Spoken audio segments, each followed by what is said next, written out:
বাংলাদেশের মার্কেটে সবচেয়ে বেশি হয় সেটা হলো ডলার রিলেটেড প্রবলেম।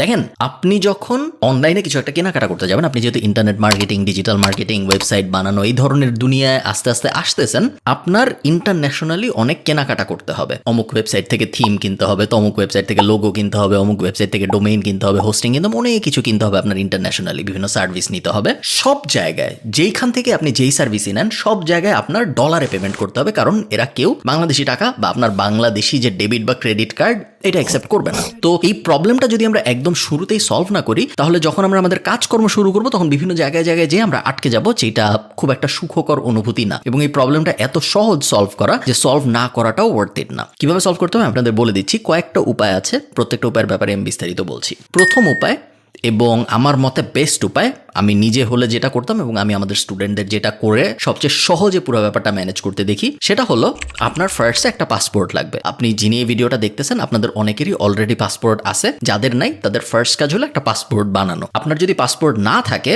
এবং আপনার যদি মনে হয় যে আমি কোনোদিন বিদেশে যাব না, আমি কি শুধু এই ইন্টারনেট মার্কেটিং রিলেটেড কাজকর্ম করার জন্য একটা পাসপোর্ট বানাবো নাকি, আমার রেকমেন্ডেশন হবে হ্যাঁ বানান।